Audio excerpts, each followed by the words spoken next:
bergabung dari kelompok kami. Perkenalkan, nama saya Febriana Fidasia dengan NIM 23401020. Saya Sefriza Abdullah dengan NIM 23401015. Saya Maria Ceria Biwala dengan NIM 2340101016. Saya Rensia Mitra dengan NIM 2340101017. Saya Yasha Fatih dengan NIM 2340101018. Saya Nabila Binafisa dengan NIM 2340101019. Saya Mina Luciana dengan NIM 2340101021. Saya Dania Zalzalvia dengan NIM 2340101022. Saya Rifa Luciana dengan NIM 2010023. Saya Rizky Luciana dengan NIM 2340101004. Saya Berwisio dengan NIM 23401025. Saya Rizky Hasanat dengan NIM 23401026. Saya Junar Katika dengan NIM 2340101027. Saya Nabila Bin Nuraini dengan NIM 2340101028. Selamat menyaksikan.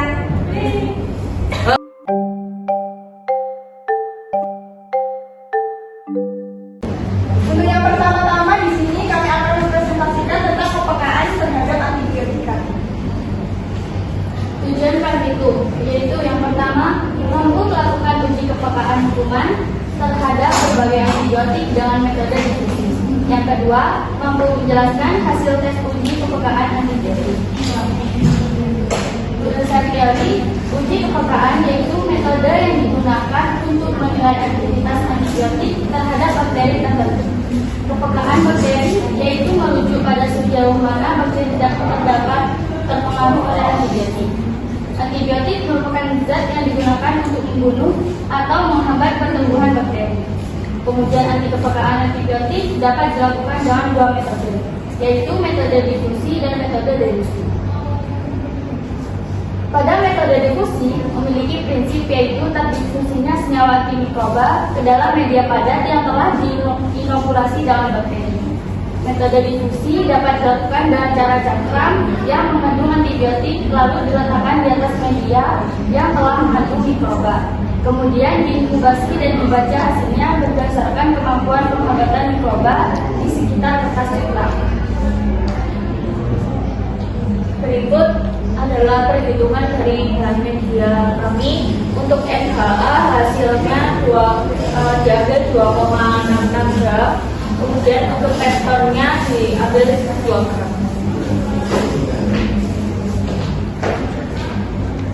Berikut adalah hasil yang kami dapat.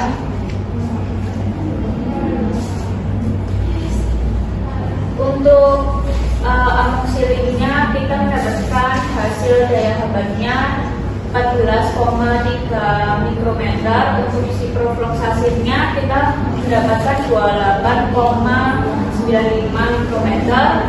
Untuk amoxisilinnya kita mendapatkan 11,725 mikrometer. Untuk yang ciprofloxacinnya kita mendapatkan 31,75 mikrometer.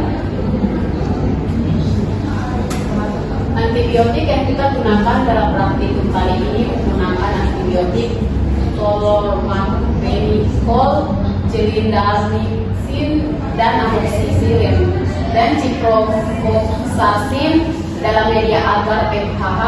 Setelah pembuatan media, kita membuat suspensi bakteri lalu dipipet masing-masing 200 ml. Kemudian diantara pada media dengan sprayer. Setelah itu bagi 3 area di mana masing-masing area diberi sampel paper, ibis, ampicillin, tolopentadicol, clindamycin, amoxicillin, dan ciprofloxacin. Kemudian ditandai langkah selanjutnya diinkubasi selama 1 kali 24 jam dengan suhu kurang dari 30 derajat Celcius. Kemudian hari selanjutnya diamati apakah sudah terbentuk zona hambat yang berwarna putih atau bening di sekitar papirus antibiotik pada media, lalu diukur diameter zona hambatnya menggunakan jangka. terbentuknya zona bening karena pada daerah tersebut tidak ada mikroorganisme yang tumbuh atau bertumbuhnya yang dihambat zona yang terbentuk.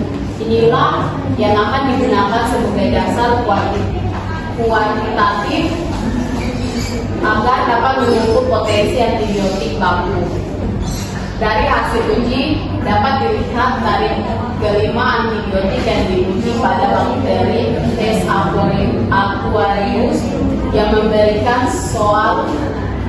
zona hambat yang luas adalah ciprofloxacin dan juga ampicillin.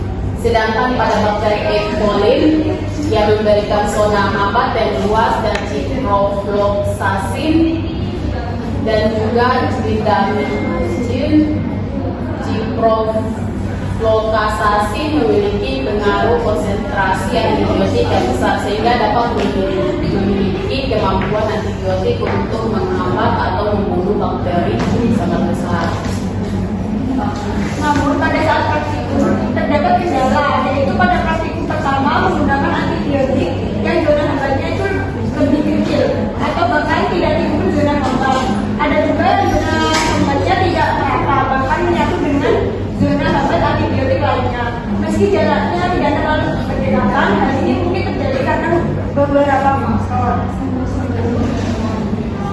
Teknik inokulasi yang tidak merata, jadi teknik flash yang kurang tekan dan merata sehingga pertumbuhan bakteri tidak merata. Ukuran inokulum atau jumlah bakteri yang terlalu sedikit atau terlalu banyak sehingga dapat mempengaruhi pertumbuhan dan pembentukan. Waktu inkubasi yang terlalu singkat. Kemampuan difusi antibiotik yang berbeda-beda. Konsentrasi antibiotik yang terlarut dapat mempengaruhi ukuran dan bentuk zona hambatnya. Kesimpulannya, dari hasil praktikum uji kepekaan antibiotik kali ini dapat disimpulkan bahwa S. aureus lebih sensitif terhadap antibiotik ampicillin, clindamycin, dan ciprofloxacin dibanding dengan E. coli karena perbedaan permukaan ini mungkin disebabkan oleh perbedaan struktur dinding sel tersebut atau teknik inokulasi yang kurang hati-hati dapat menjadi faktor yang mempengaruhi hasil. Dan ini untuk lampiran dari praktikum kami.